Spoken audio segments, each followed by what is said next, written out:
Hey, good afternoon. My name is Jason Coyle, Operations Section Chief for Southwest Area Team 1. Local time is 1624.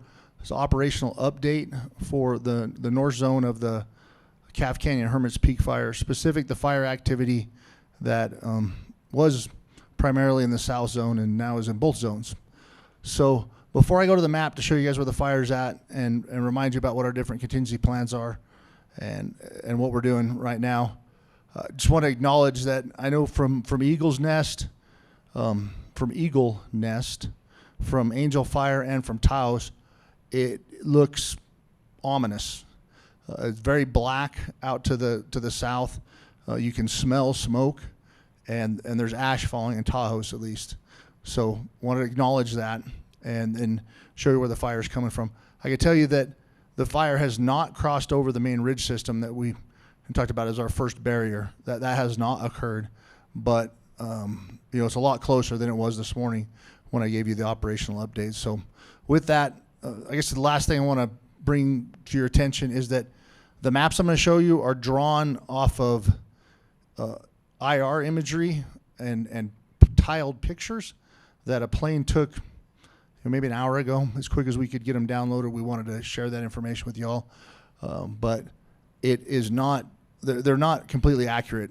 They're accurate like they're on the right ridge. They're showing the right drainages and all that kind of stuff. But the actual edge of the perimeter is not completely accurate. So with that, I'll start at the blown up version of the map so you can see where the fire activity came from.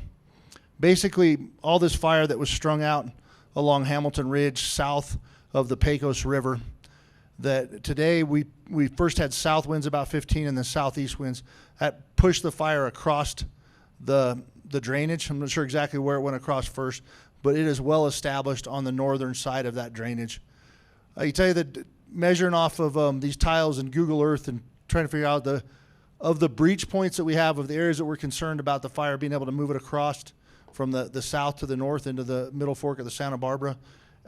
This area right here is the one that's the closest. It was about 1.17 miles when I measured it out in Google Earth from the edge of the IR heat to the edge of to the middle of the ridge system.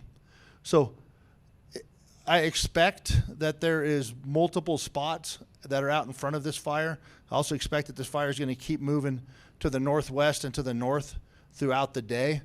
The airplane couldn't get under there. There's so much, the column pushed up, so the higher it goes, basically kind of indicating how much energy is below it, to 35,000 feet, and there's some lightning inside the column earlier today. So a lot of energy, and it makes it for a difficult environment for an airplane to get close to it. But they were able to get us these images of the edge that were necessary for me to be able to show you where that edge is. So for those of you that are familiar with the drainages, I believe this is the Rio de Padre. And so if you go straight north from the Betty Cabin area, and then it goes up, and that turns off to the right or east of Cerrito del Padre, and then on the left is the Chimiosis Creek. And on that right fork there, the Rio de Padre, that is where the edge of the fire was about.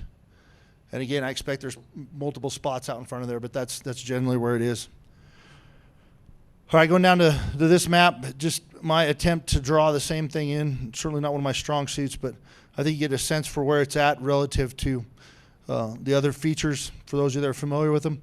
So I'm going to just walk you through our different control, the different areas that we'll use to work to control that northern spread of the fire.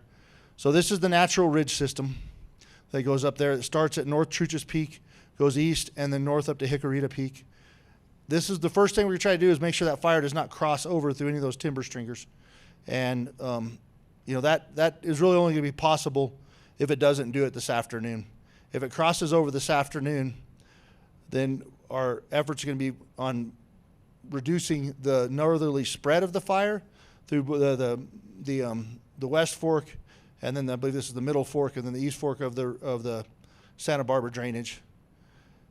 If it continues to move north in here, and we don't get moderating weather before it gets up into here, then we're going to work to hold it at the containment line here, the multicolored containment line that we're doing all the work on. If we're unable to hold it there, then we start getting into the values. So we have the Sipapu Ski Resort. We have the other communities in here, Tres Mochas, and then back down to Angostura. And I apologize, I know there's another town in here. It's covered up by the dots. So, and then the idea would be point protection on those. So just protecting them and looking for opportunities to check the fire up, to stop the fire where there's favorable terrain within here. And that's also, we're also working on the 400 road going all the way down to the south, because we're not losing the sight of the fact this is still growing to the west, and that the areas we've been working on going through the truss lands and everything else to improve these lines, those are going to become even more important if that fire continues to move west, towards East Pecos, Baldy, and then especially over towards where the dome is in that area that's directly south of Acequia. And then the next option is that we're going to hold this road, the 518 road. The next option after that is going to be the dozer line that we put in from the old Amole fire scar over here all the way across and tying back into the Luna fire scar.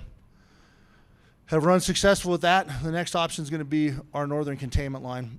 And I do not believe it's going to get this far north. I don't believe it's going to get past our southern containment line based on the weather that's predicted. But we're going to continue to work on every one of these lines and be ready to take action. And taking action, especially if you got up to this northern line, would mean firing off that line. That's a big deal. And we know it's a big deal. And that's why we're going to try to keep it south of here. But anyways, that's where the fire is an hour ago with the best technology we have available to be able to locate it. It's a little over a mile from the closest place it could get across that ridge system. It is burning aggressively. It has the wind pushing it in the direction towards the northeast. It's got a lot of fuel out there, and then it's got this barrier that we're going to try to hold. So that is the end of the afternoon operational update. Thank you.